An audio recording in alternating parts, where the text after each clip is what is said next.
welcome to the February 2000 edition of City Connection. City Connection is the live program with your mayor, Grand Rapids Mayor Rosalynn Bliss. We offer the community opportunity to hear about efforts from City Hall and beyond. And then during City Connection, we also provide time with the mayor to answer your questions. We bring it into the studio a guest as well. Today we'll be welcoming into the studio Grand Rapids Census Coordinator Kathi Harris. We'll be talking with Coordinator Harris about the efforts in preparation of the 2020 census, the timeline for completing the census, why the census is important for local communities, and then the confidentiality of personal information collected. Your opportunity to take part in this live program comes in the second half of the hour. You can do that by connecting through email. It's cityconnection@grcmc.org. Send your tweets to @GRTV Access or commenting at GRTV's Facebook page. City Connection is a collaboration between Community Media Center and the City of Grand Rapids. It's broadcasting live today, February 4th, 2020, here on Community Access Television, Channel 24, and live streaming at Rapidian.org and at GRTV's Facebook page. We'll be rebroadcasting this throughout the month on Channel 25. City Connection broadcasts live the first Monday of the month at 4 p.m. Well, I do now welcome to the studio Rosalynn Bliss, Mayor of Grand Rapids, and it seems like we have a lot to catch up on. It's a beautiful day and activity is happening. Yeah, it is a beautiful day. I'm glad for that. Like so many folks, I'm struggling with a head cold. I know that's going around, so it's nice to see the sunshine and get outside to try to, get some fresh air. A little vitamin D bound to help, for sure. Yes, indeed. We don't see a lot of that. Well, I just wanted to ask you a little bit about how the year has kicked off, 2020. You talked a little bit right before we went live with some of the travels you've been doing having to do with state of the state address, as well as some other travels. So tell us a little bit about what's going on. Yeah, so it has been a busy month. It's hard to believe it's February already. But you're right, last week I was in Lansing. Actually, there were quite a few folks from Grand Rapids in Lansing for the State of the State address that Governor Whitmer gave. And so it's nice to see a lot of people from Grand Rapids there. And then there were also a lot of mayors in the house, which was nice. So I was there as we, listened to the governor lay out her plans for this year. What did you hear specifically for Grand Rapids? I would say less so. There wasn't a lot of focus specifically on city issues. In fact, I was talking to a couple of mayors afterwards about kind of the lack of including, issues about community and cities in the speech. However, the four big issues she talked about clearly impact everyone who lives in every city, so whether that's access to early education, higher education, access to health care, and then infrastructure. So it was interesting, the recommendation around infrastructure. For years we've been talking about the need for the state to step up and actually come up with a comprehensive plan to invest in infrastructure. We know that our roads and our bridges, that our sewer pipes, there's so much need because during the economic downturn, we just didn't have the money to invest in infrastructure. And so we have this backlog, both locally and throughout the state. So what she proposed at the State of the State, which is getting a lot of attention right now, and a lot of people are talking about the pros and cons of it, is to bond, so to borrow money to pay for vital projects that need to get done. I recognize and appreciate that she has the authority as governor to do that, but it's, in my opinion, still not a long-term solution. Those bonds, you can borrow today, but they have to be paid back. So you need a plan in place to pay those back over time. And then it still doesn't impact local roads. So what she proposed, the next day, there was a list of projects that would be included, and they're all state roads, state bridges, state projects, so that doesn't help our neighborhood roads, local roads, county roads. It really just focuses on those interstates and the state trunk lines.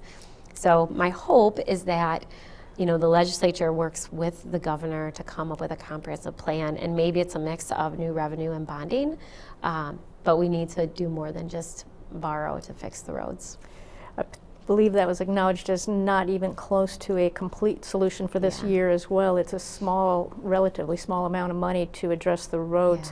So Governor has 1 year under her belt. This is a little bit of a different way of addressing it in year two. But did you hear any talk about year 3, we've really got to step it up, or maybe some more of those mixed solutions? Yeah, I'd say it's early. I mean, I think there needs to be a lot more conversation with the leadership in the House and the Senate to see where there is some consensus. Where do we come together and where can we find a potential solution? And not just for infrastructure. I'm part of the Urban Core Mayors, and that's the mayors of the 13 large urban cities in the state of Michigan. In fact, just last month I stepped into the chair position, so I'm now chairing that group. And we have a long list of priorities as well, including infrastructure and priorities around public safety, court reform. So there's a lot of work to be done that can move our communities forward. And we need people to show up at the table and kind of put their own partisanship aside to try to get through some bipartisan bills. As the second largest city in the state, do you feel that Grand Rapids has the governor's ear, at least to a degree, and maybe even with that urban core group that you're heading up now? I do. I mean, she's been fantastic. She's been incredibly responsive since she's been governor. She's reached out proactively. She'll call when something comes up. I mean, I even remember last year during the polar vortex, I got a personal call from her asking how things were going and just wanting an update. So she's really been fantastic.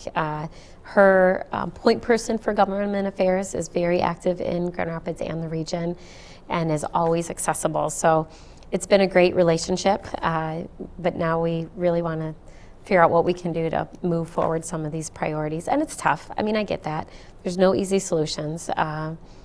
But I really am hopeful that we'll be able to, even with, Republican-controlled House and Senate and a Democrat in the governor's office, my hope is that we can work together to find some solutions. Okay. Yeah. So that's within Michigan. You also traveled to a Council of Mayors, was it? Yeah, so I went to U.S. Conference of Mayors. This is a national conference of mayors for larger cities with a population of over 30,000 or more. So you tend to get kind of the larger city mayors there. It's a pretty robust conference, full days, with lots of breakout sessions on a lot of topics, one of them being the census, which we're going to talk about, but everything from, public safety and violence prevention to economic development and mobility issues and housing and homelessness. So it's a great conference for learning, but also just to connect with other mayors. And then when I was in DC, and I do this pretty much every time I'm in DC, I'll stop and meet with our elected representatives. So I was able to meet with Senator Peters. Actually, Mayor Shore and I did that together. And then on the afternoon of Friday, in between some sessions that we had, Mayor Shore and we were able to get gallery passes and went in and watched about an hour of the impeachment trial. So that was fascinating. A historical moment that we were able to at least get a glimpse of is really interesting. Being in that room, what kind of sense did you get that we don't experience when we're hearing this, seeing a little bit on TV or even just through radio or other news? Yeah, so a couple things. I mean, first off, it was very, very high security. And so they were extremely strict. I mean, I'd take off my Fitbit. They wouldn't let you take anything in. You couldn't take a notepad, pen, nothing. You couldn't talk, you couldn't wave, you couldn't use hand gestures, or you'd be removed immediately. So the gallery where everyone was sitting, it was very subdued and quiet. Everyone was on their best behavior.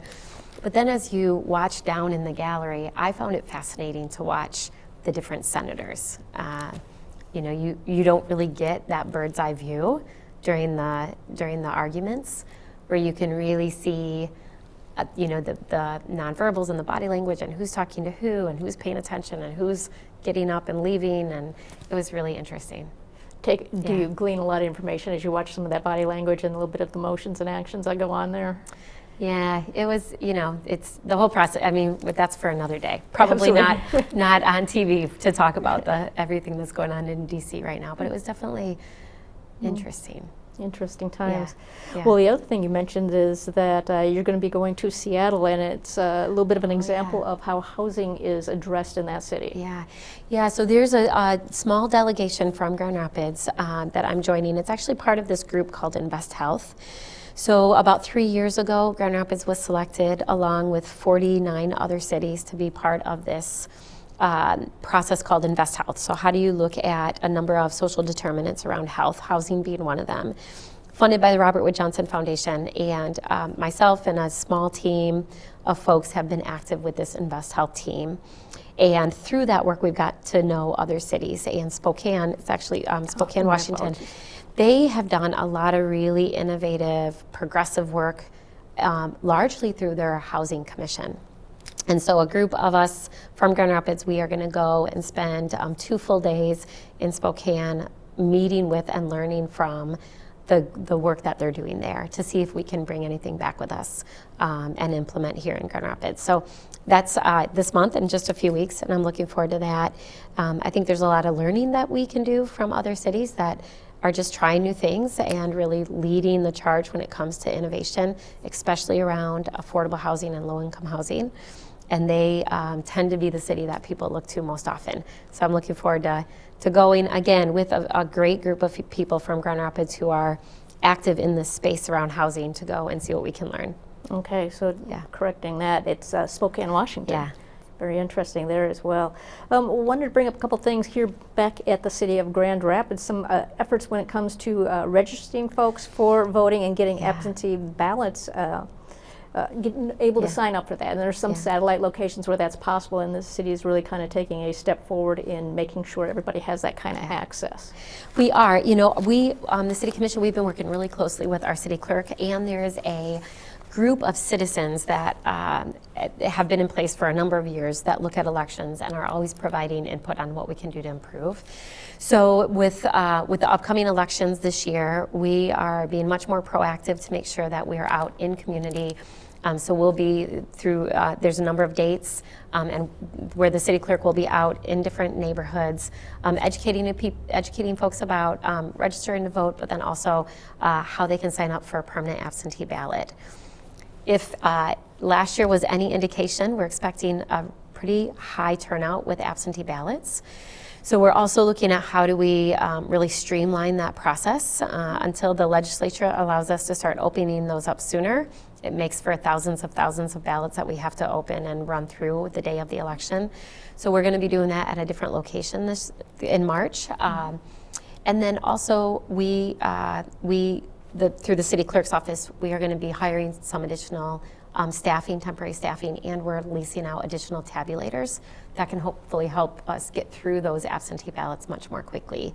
I know some people have reached out to me asking about lines at the precincts.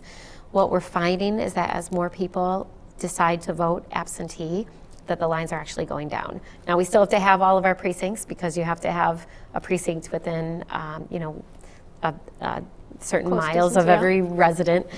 So there'll still be ample opportunity to go to the precinct if you want to vote that way. But what we're finding is more and more people are choosing absentee ballots. Okay, and some information on that is on the city's website. Yes, yeah. One other thing, working on access here at the city level is City Income Tax Office is going to open for several specific Saturdays over the next 3 months, getting ready for tax day. So that's a new initiative too to provide some access. Yeah, we get a lot of questions around income tax time. A lot of people, if they're new to the community, they don't know that there's a local income tax. So there's actually 22 cities in the state of Michigan that have a local income tax, Grand Rapids being one of them.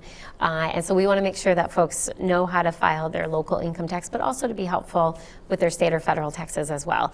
So again, you can find it on the website and also on the Facebook page. There's a list of Saturdays where City Hall will be open, and you can walk in or you can make an appointment to come in. And if you need help with your income tax, we will have people there to help you with that. Okay. Yeah. Well, time for our first break. When we return, we'll have Census Coordinator here in Grand Rapids, Kathi Harris, with Mayor Bliss. We'll be right back after this break.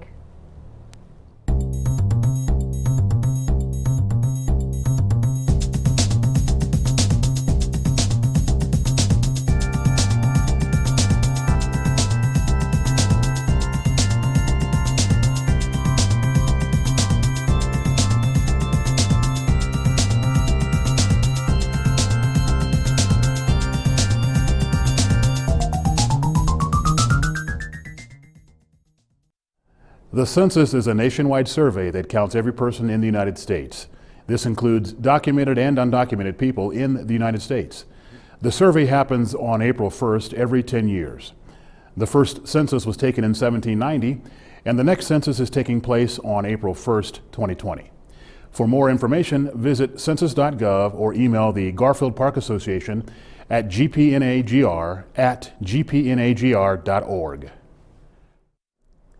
The census goal is to count every person and household in the United States and the 5 United States territories.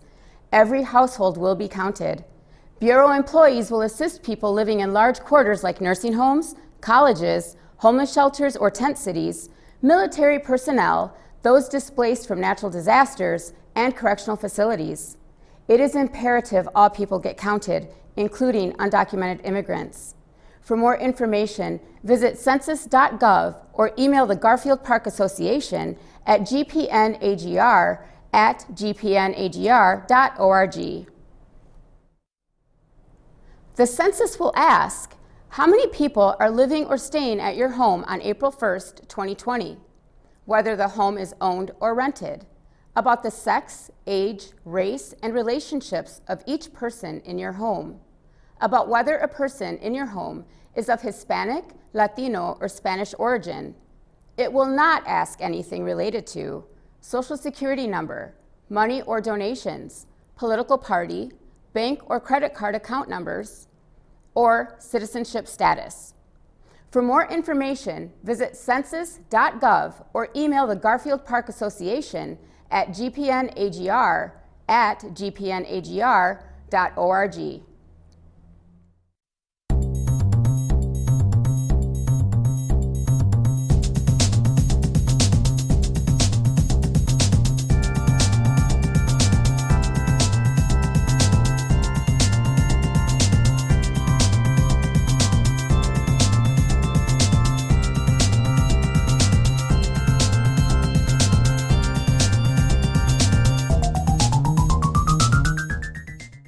Hello and welcome back.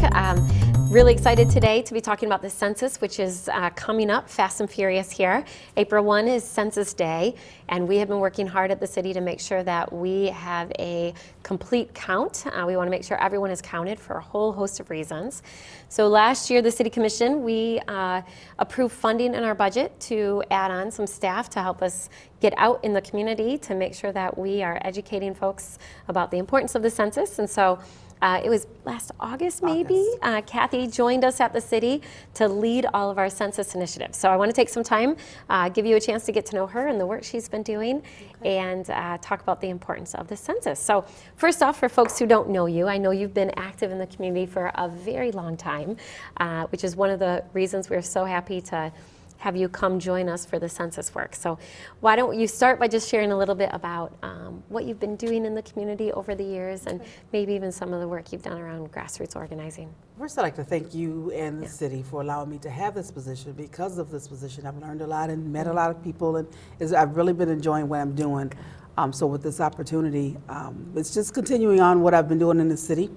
I do a lot of registering to vote, get out the vote efforts, and getting the community educated on all the issues, and just kind of doing that kind of community things over the years. I think I've been doing this probably since 2000.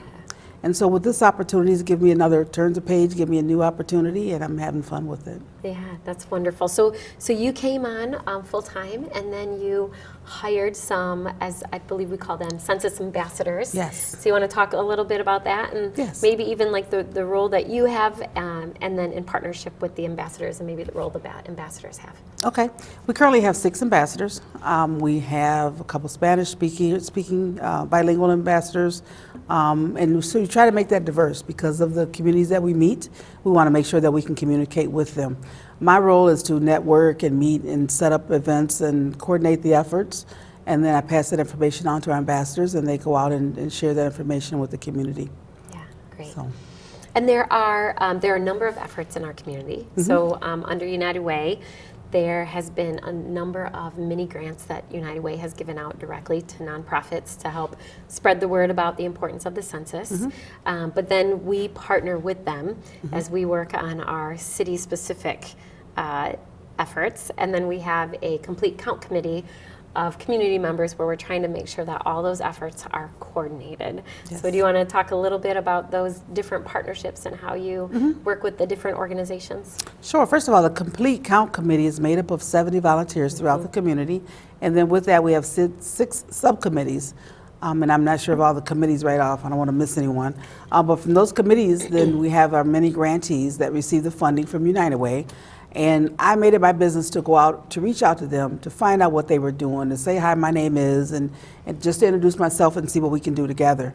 And with that, I met a lot of new organizations and a lot of other groups that I had never heard of several of them. Yeah. So with that, I'm kind of reaching out to other people, other pockets in the city, and finding out what's going on and letting them know what we're doing and why we're doing it and how important it is, and to see what we can do to help and work with them. So those grantees are throughout the city. They cover all 3 wards, and they are working very hard on getting that information out. Yeah. I've seen some great work. Yeah. So I'll talk a little bit about the Complete Count Committee. So one of the concerns is how do we reach folks that historically have been undercounted? So we know from prior census efforts that there are certain populations that tend to be undercounted in our community. We actually have some pretty good data that show that. But we know that folks who are experiencing homelessness, sometimes they don't get counted. Sometimes it's confusing for college students. So the rule is, if you're a college student listening to this, you get counted where you live on April 1st. So knowing that in the city of Grand Rapids, we have over 20 colleges and universities that have a footprint here. A lot of those students who are in class will actually get counted April 1 here within their university. So we want to make sure that we get the information out to university students. And then we also are working with a team of folks who are media savvy, and they're helping us with messaging, and I know you've been doing a lot of that work as well. And then we have folks from our faith community that we're working with, trying to get information out through the faith community. So it's been a really, as you said, kind of a robust effort of volunteers, many of them realizing that the census is really important. So why don't we talk about that? So here we're talking about the census. Let's, for folks who maybe don't realize how important it is, why don't you talk a little bit about why it's so important to get counted? You know, you mentioned the faith-based, and every Sunday we're trying to reach out to several churches, and we've been doing averaging 3 churches per Sunday. But yesterday I had one of the pastors say to his congregation how the census information helped him research his family. And I thought that was pretty interesting for someone else to say that, and he said he went all the way back into the 1800s based on the census information. So for those that don't know, the census started in 1790. And every 10 years, of course, it's counted. We're counting everyone. And so with that information, he was able to find a lot of his family. And so using that to educate the community helps. We had another story of a young man that told of his census count in his other country and how they separated the families based on their the father being a pure breed from that community, and then the mother marrying into and mixing the family, and because of the marriages and the cultures are different, they had to leave their country. And now that he's working with us, finding out more about the census and tell that story, make people really think about how important the census is for us and how easy it is to do. In their country, they were losing family members. They were forced out of their country. Well, fortunately, we don't have to do that here in the United States, but it is important for us to be counted so that we can know who's who and how it helps our community. It helps with the school lunches, it helps with the children and the educational programs, the hospitals, the roads, and there's all the programs that help us that we don't realize the money's coming from the federal government. And we've talked to the homeless, we've gone into the shelters and had conversation to let them know your program comes from money that's funded through the census. And so just kind of putting in, making them kind of relate to something, making them understand how important it is for them to be counted. Yeah, you're absolutely right. So a lot of people don't realize state and federal funding, depending on the pocket of money, it goes through a formula, and the formula uses census data to determine how much money comes back to local units of government, but also, as you said, schools and hospitals and the county and roads. I mean, the list goes on and on and on. Businesses look at census data when they're deciding, do I want to move my business to Grand Rapids or do I want to move it to Indianapolis? So they look at the data that is collected from the census. census. And let me go back to what you said about ancestry, because I think that is a fascinating point, right? That if any of you ever went on Ancestry.com and you want to research your heritage and your family history, a lot of the public documents that you can research are census data. Yes. But there is a time frame, so we should clarify. Okay. The information that you submit to the census is confidential. And is it 70 years? After 70 years, the data is made available. 72 years they can share that 72 data. years. So it is. You got to be thinking about the future and future generations who may be really interested in learning about their family and having access to that information. Yes. Yeah. It's really important. The confidentiality is one of the problems that we're having with people understanding that this is safe information. We're doing this to help you. We want you to understand and feel comfortable with filling out the paperwork. But if you're not comfortable with it, if you don't understand it, then you're not going to fill it out, then you're not counting it, then you don't get the money. So we kind of bring it home and make them understand this is for you. It's not just for the United States. It's going to help you in one way or another. Being the data, if we share the information, if we break that confidentiality, if I tell you someone's address, I can be fined $250,000. I'm not going to jail, and I don't have the money to pay for sharing your address. So I'm not going to do it. It's just one of those conscious things we have to look at and when we're getting the information.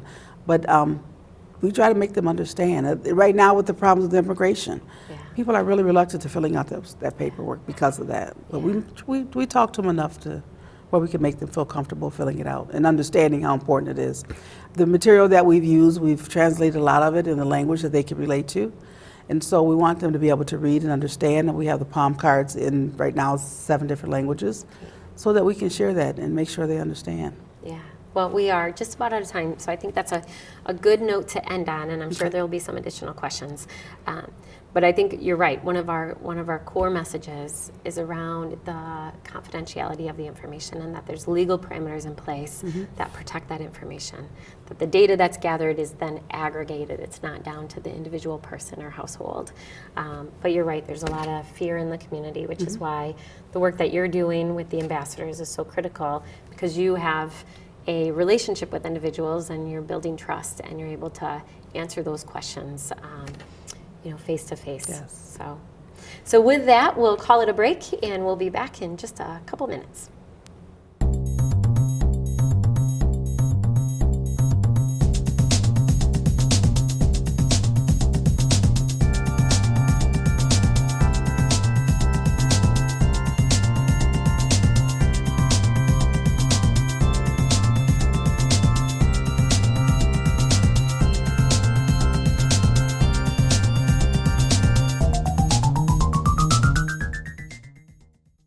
I did. I've played at the last few jammies, and the jammies is always a special time. One thing that was really exciting is this was the first year 4 stages. That was really cool. There's a lot more of a container for each set, so you could really take in what everybody was doing. And then one thing I noticed that this year is I feel like there's a lot of talking the talk about diversity and inclusion, and WYCE walked the walk this year. I just felt like representation was really good this year, and it was just an amazing scene. It really felt like we were finally, maybe not finally because we always have, but now more than ever we were living up to that idea of a world of music. It was just amazing. I mean, everything from bluegrass to hip hop to like trippy electronica to like old school original rock and roll. It was just like this amazing kind of celebration of everything that is music in that kind of idea of a universal language. But yeah, it was amazing. Look out!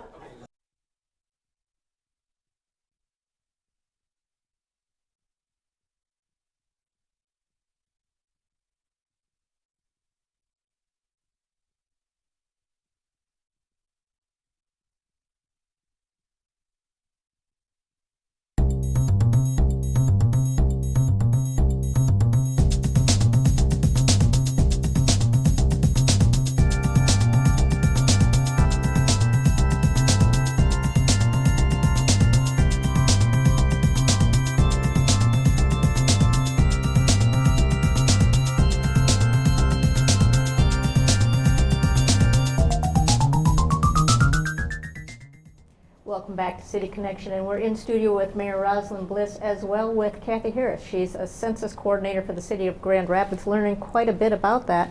And Kathi, I just wanted to kind of follow up on a couple points because first off, I thought it was pretty interesting when you kind of connected the genealogy aspect to it and then the confidentiality, where data is secure for 72 years. Maybe that was designed to be a lifetime or something like that. I'm not sure why the 72 years. So the information being collected in the 2020 census is held secure and confidential until 2092. Yes. All right, so that is really one of the bigger concerns in a community where maybe people are a little bit worried about maybe losing some housing assistance if there's an extra person in the home, or even residency in terms of immigrants and that sort of thing. So what else do you provide when it comes to information on, I'm safe to answer this, it is secure and confidential? I think it's mostly the way that we're answering the question. I mean, if we know when we're talking to an individual that they're clear on what they're doing, why they're doing what they're doing, and just make them feel comfortable. And once we get to, we know that they understand, we're pretty good with them understanding that it is confidential and they're safe with answering the census when it comes out. Okay. We kind of stay with that person until they know what they know. Bound to make a difference when it's a person-to-person talking versus Yes. government messages or something like that. Yes. You noted that there's going to be nearly 50 or maybe even more locations where there's assistance for filling out census information. Last month, I think we mentioned, Mayor, that a lot of that happens in the libraries, and I wonder if you could expand on that a little bit. Sure, we've identified 8 different sites within the city. They volunteered their office space, their organizations, their meeting space, just to be available for anyone that have questions. Starting March 2nd, we were asking them to go through the end of April. So over a 2-month period, they'll be available to help fill out the census, answer questions, whatever help that person may need. They're going to have computers available at every site, and a person working just for or helping them, and specifically for the census. So. And that will be, we talked about this several months ago, we're trying to make sure that we're removing any barriers. And so individuals or families that don't have access to internet Yes. or online or a computer, those will be available. And then, as Kathi said, there will be people there who can answer questions. And the Grand Rapids Public Libraries will be assistance centers, but then Kathy's been doing a great job of getting other trusted spaces like Link Up and Baxter and the Hispanic Center, and so there's a whole list of locations that she's been able to set up and provide the training and the information and get them teed up and ready to go for that 2-month period. One of the things too, we made sure that we're covering the city. So they're spread out in all 3 wards. We're trying to make sure they're balanced in those areas where the numbers were low before. We want to make sure that we have someone there that can help them, so those numbers will increase. Any pockets that maybe we can mention to neighborhood organizations or community organizations where you could really use another center, another site? We will accept a center anywhere. Okay. And so I don't want to say one ward versus the other because we need them all over. All right. And our goal this year for participation is it 85%? 85%? 85%. So 10 years ago, we were at 77. 77. So we Be want a to, significant increase then. Yes. Great. Yeah. Well, part of what's different this time around, this 2020 census, is it's pretty much all electronic as far as you're not necessarily going to mail in a form. Is that correct?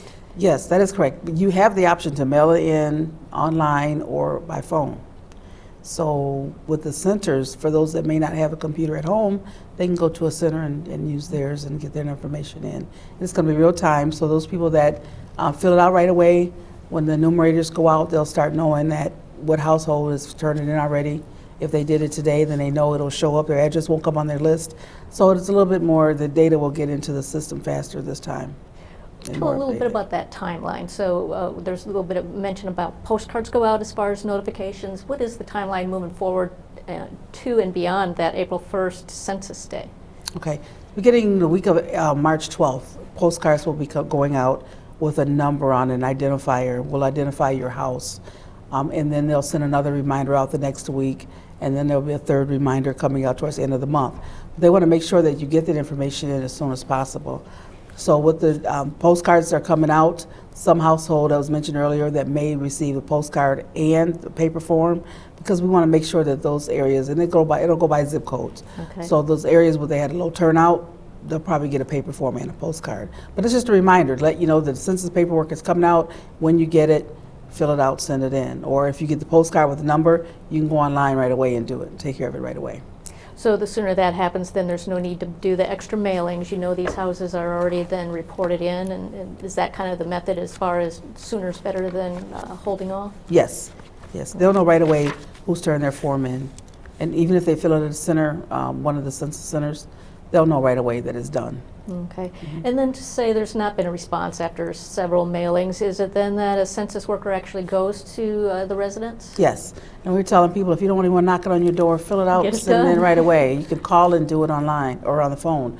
But yes, to answer your question, as soon as they get a list of addresses that have not, where the paperwork have not been returned, then they'll send someone out to that address. Yeah. And can you, Kathi, remind me, I can't remember the number off the top of my head, that you'll be able to fill it out online or in the phone in many different languages, right? Is it over 50? There's 12 languages. The paperwork will be in 12 languages, or you have access to that form. Beyond that, if you need assistance in another language that's not one of the 12, there's 50, what am I thinking of? Like translation Yeah, options? yes, I'm sorry. Yeah. But yeah, so they'll have other options. There's 50 options that will help you understand the census. It's not the actual form, it's an explanation of from the language, and then they'll help you fill out that form. The form is really simple. There's only 9 questions on the first page for the head of a household or whoever fills the paperwork out first. And beyond that, there's only 7 questions for every person after that. The difference is a spouse or being a student on the second page and beyond. But that first person is just asking, do you own or rent, name, address, sex, phone number. I mean, it's real simple, basic questions. And then it goes into your race and ethnic background. Anything about the form beyond a language barrier that could be confusing, or are the questions really pretty obvious and straightforward? I would say it's really straightforward. The questions that there may be some issues with would be the race, the ethnic background. Some people are maybe reluctant to filling that out. One group that we talked to did not see their name on that list, their culture in that list, so they wanted to write it in. So if they want to do that, there is an option to write it in. But beyond that, it should be real simple. I mean, but that's just me. I don't see where there's anything that would be a problem on that form. That's much fewer questions than I anticipated. That's not much at all. No, it's 9 questions. Oh, Yeah. 9 questions, less than 10 minutes to fill it out. And one of the pieces that Kathy's been working on a number of PR and marketing pieces, and one piece talks about 10 minutes equates to roughly $18,000 coming back to our community, and so we're trying to help people recognize that it really does matter. Those 10 minutes count. It's a pretty valuable 10 minutes, for Yeah. sure. We do have a question. I didn't mean to interrupt what you were just saying, but we have a question that says, my wife and I are expecting in early April. Will our child be counted in the census if they haven't been born by April 1? If they're not born on April 1, no, they won't be counted Next time, huh? next time. All right. You were about to say something, though. No, I was just going back to the $18,000. When I'm talking to groups, I kind of relate that monies to that particular group. It's approximately $1,800 per person. Over 10 years is where the $18,000 come from. But you multiply that times the number of people that's sitting there in the audience. That's a lot of money. And yesterday when I was in the church, I said, think of that money coming back to your church. That's a lot of money that you can use right here in your community, your church. And so those kind of things make them understand how important this is. Yeah. That's It's a quite lot an of money. impact, for sure. I want to ask a little bit about the difference between this census and the last, and there's definitely some of the technology is a bit different. What is different this time? Well, I think this form is shorter than it was before. I wrote an enumerator last time, and we had to go door to door with the clipboard and paper and pencil. This time it's, the data, the modern technology helps. So we don't have to do that. But beyond that, I can't think of too many things that are different from last time. People just didn't want to fill it out, didn't take the time to fill it out. To prevent anybody from somewhat being victimized with somebody that's pretending to be a census worker? Badges are a part of it. What is the verification that somebody should look for should it get to the point where somebody's coming to the door? You know, it's great that you brought that up because we had a story yesterday. A gentleman said that someone came to his house about 6 or 7 times a couple months ago asking questions about the census. We do understand there's a lot of scams going on. There should be, they should have a badge identifying them from the government. They should have a bag that says the census, and all the bags look alike. It's a black duffel bag with the census written across the side. Now, if you go to someone's house and you don't have that bag right away, you know they're not working for the government. But those things you got to make sure you pay attention to. There is a number, and I don't know the number right off the top of my head, but there is a number for people to call if they feel they've been scammed. But you really need to pay attention to who's coming to your house and who you're giving that information to. No one comes inside of the house, so you don't let them in your home. And you know, share that information. I can't believe someone gave someone information they didn't know who they were, but I know what happens. Yeah. And I would say if you're not sure, call 311. Call 311. So our 311 team will be trained, and they'll be assisting, and they'll be helping answer questions that come to the city where people have questions about the census. Okay. Yeah. And then what's the earliest you could expect somebody coming to the door? Because you said it's probably after a few postcard notices that come out there. Is there a day, if you saw somebody next week, you know that's too early. It's not Right. even It's too legitimate. I would say the middle of April. Now, this guy said someone came out to his house a couple months ago. We tried to make him understand it hasn't even started yet, so no one's coming out to your house yet. The training will start for those that are working as enumerators. Will start February, March, and then they'll start coming out March and April. Probably the middle of April would be a good time for them to come out. Okay. And not that we're hiring, but maybe put in a plug. So the Census Bureau is still hiring enumerators. They're paying $20 an hour. 58 cents a mile. Yeah, so if you know, they're still taking applications, and if you are interested in you know, a little bit of stint with the U.S. Census to help with the census and to be a numerator, there's an opportunity to do that. Yes. So that might be something like uscensus.gov, a website for that. 2020census.gov/jobs. Okay. And then is there a location where we can find out locally if I don't have internet in my home? Where can I go, like some of those library locations and other opportunities? We're going to list, I was going to say, if you don't have a computer at home, you wouldn't see that list online. But we are going to publicize the addresses of all the centers and their times that they're going to be open. So I don't know how, if you don't have a computer, I don't know. 311 311? have that information by chance? They Yes, will. they will have that They will. information. And we recently, in property tax statements, there was information in that mailing that the city did, so every household received that. And then water bills will have an insert as well about the census. There was an article in the We Are GR Okay. that had a phone number that you can call for more information. So you'll start to see a lot of information pushed out, and we'll make sure, I believe too, we're going to get information out through our neighborhood associations.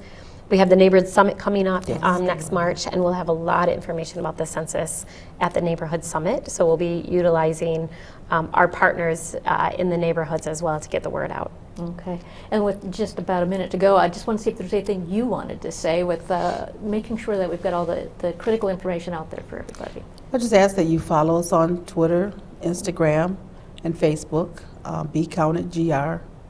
All the information that we have will be shared on that through those social media outlets. Is there a final date? We say we're measuring for what's happening on April 1, but We hope to have everything completed by July 31st. And after that, then information is put together and sent to the president's office by the end of the year. But July 31st, all the census information should be in across the country. Okay. And then, correct me if I'm wrong, I believe the information itself, the aggregate data, won't be available till next year. Yes, that's I correct. believe. So it takes time to Right. get it all together and make it available to the community, but it will be available next year. And then, as you know, that data will be utilized as we look at, which we didn't talk about this, but one of the really important things about the census is that elected districts are drawn for elected representation. And so that information will then be used, and there's a lot going on at the state right now around redistricting. So that information will be used by this new committee that is created to look at redistricting, but it impacts how many representatives we have speaking for us both in Lansing and in Washington, D.C. So it's very, very important. So multiple ways that this is a very critical thing. Yes, it is. Yeah. Well, thank you both. Kathi Harris, coordinator here in Grand Rapids for the Census. Thanks for joining us on City Connection. Thank you for having me. Yeah. We'll take a break and we'll be back in just a few minutes here on City Connection.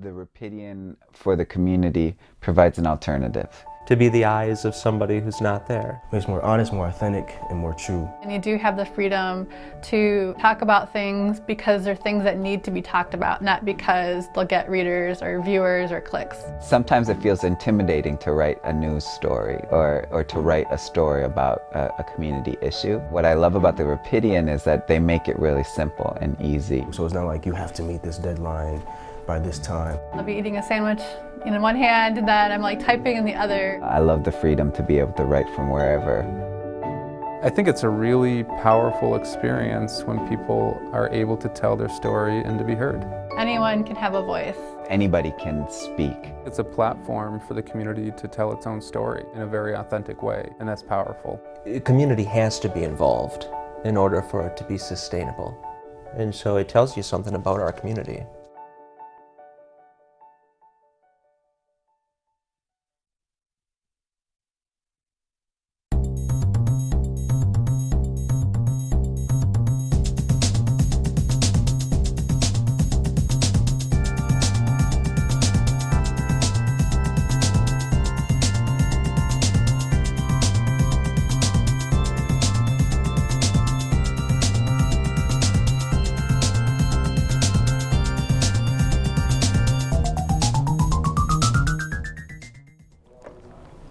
Welcome back to City Connection, and our thanks to Kathi Harris, Grand Rapids coordinator for the Census 2020. Again, thanks to her. Well, Mayor, we mentioned during that section you brought up that the Neighborhood Summit is coming up on March 7th, and even there will be a little bit about the census. So talk a little bit about this year's Neighborhood Summit. It's an annual event open to the community. Yeah, and registration is available, so you can go to the city's website and sign up and register to attend. You're right, it's on March 7th. It's a full day, so we kick it off at 8:30 in the morning, and it goes till 4.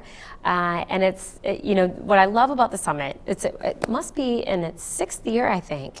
But it's planned by members of the community, so it's really community driven. But I know that they have a great lineup of speakers, so they have some plenary sessions and then some breakout sessions. This year they're expanding the Kids Summit, so if you have children, you can bring them, and there's a day-long Kids Summit while the parents are attending the Neighborhood Summit downstairs. This is a Saturday, too, so that families can be there, that they're not prohibited by maybe a work schedule. Yeah, it's a Saturday. Our very first year, I was on the kind of founding committee that started the summit, and the very first year we had it on a Friday, and that was some of the feedback that we heard, is that people wanted it to be available to more people in the community, and so we moved it to a Saturday, and it's been a huge success. It's at Grand Valley, so it's right at the downtown campus in the Loosemore Auditorium, which is a great space, and there's lunch provided, and there's lots of table information, so a lot of community organizations come and they provide information. There'll be a lot of information about the census. We'll have a workshop on the census.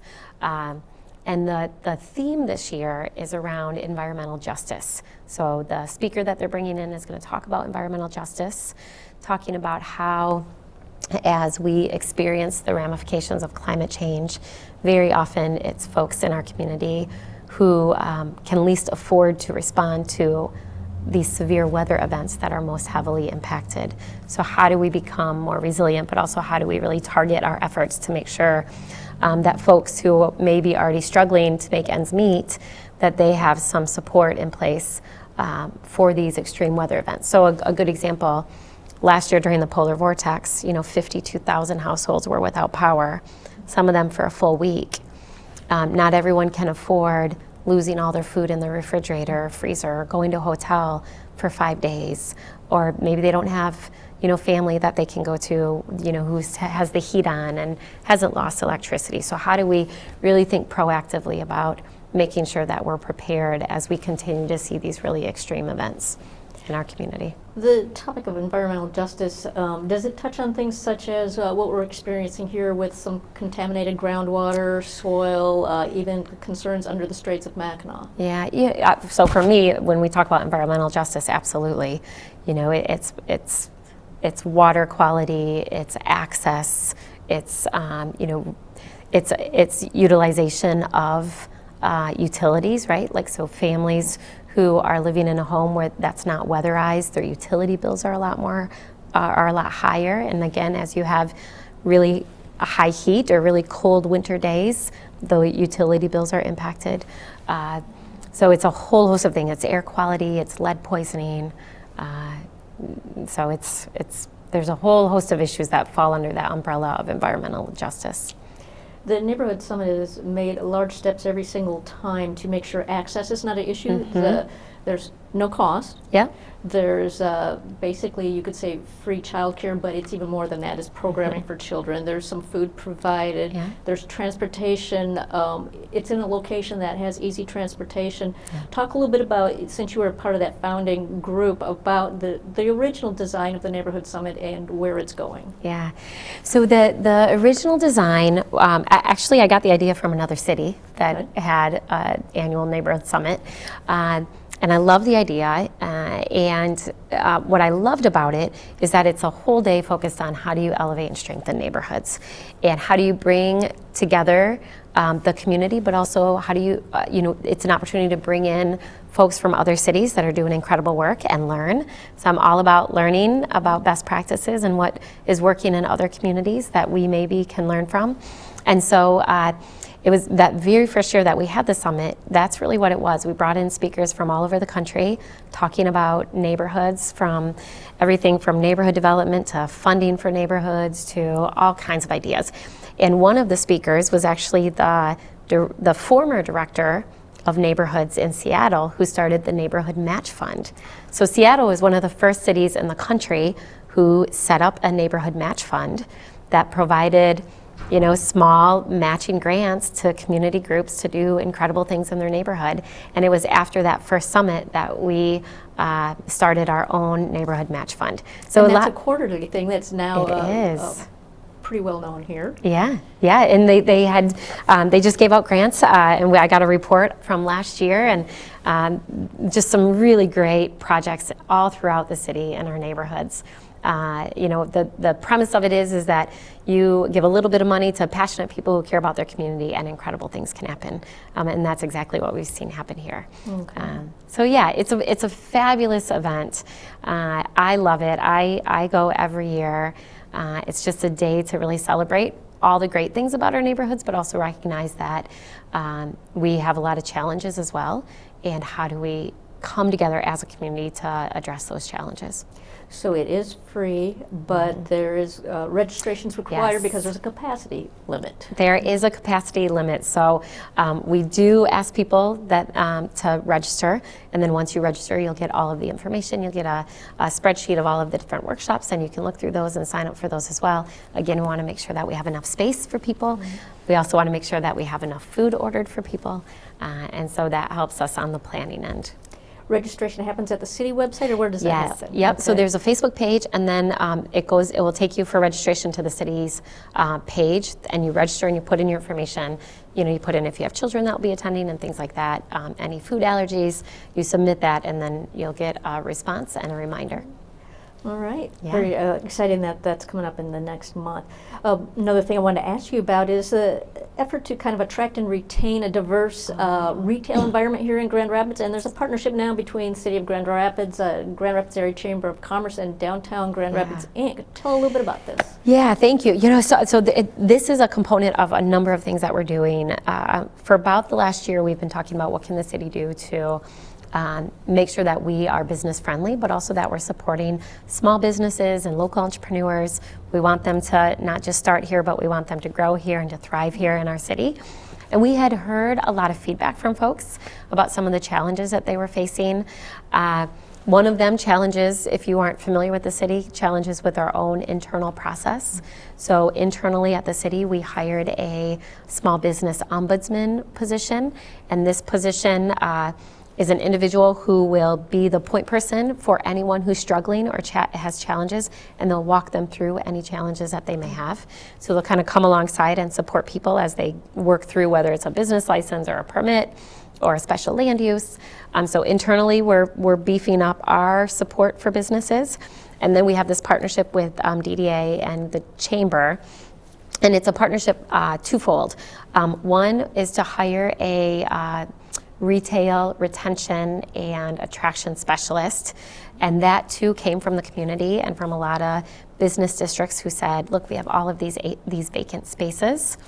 And we know that it's impacting our ability to have a vibrant, robust business district, both downtown and in the neighborhoods. So we partnered together to create this position.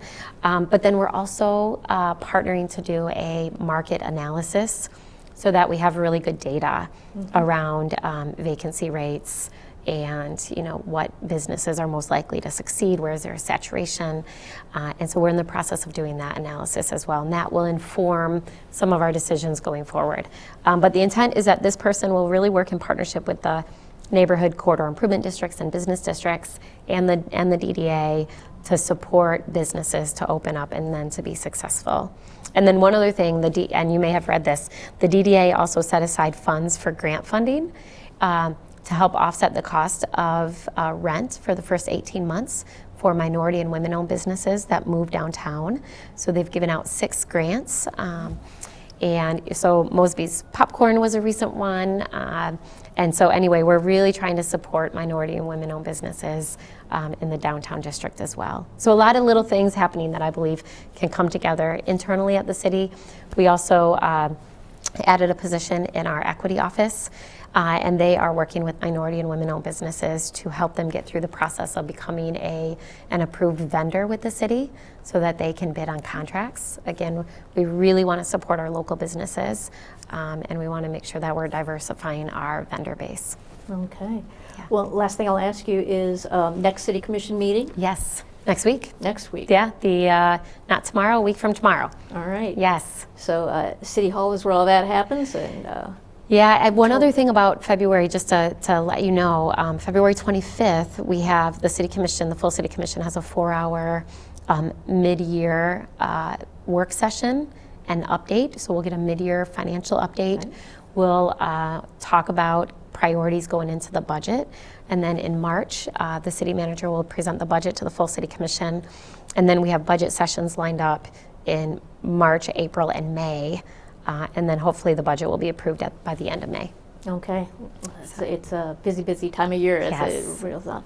One program note for March, we have a little bit of a programming shift. We will be on the second Monday of the month. That'll be March 9th. And Mayor Bliss is allowing the time to, she's sharing this with new commissioner in the Second Ward, Linda Gellasch. She'll be actually in the big seat. Yeah. In March, and thank you for that opportunity. Yeah, absolutely. And for shifting with the schedule. But we'll hear a little bit about Second Ward Commissioner and what she sees as her priorities when we talk to her next month. And again, that is going to be instead of the first Monday, the second Monday of March. Yeah. So Mayor Bliss, again, thank you for a great show here in February, and we'll close out City Connection for February with Mayor Rosalynn Bliss. I'm Linda Gellasch, and this is Community Media Center on GRTV.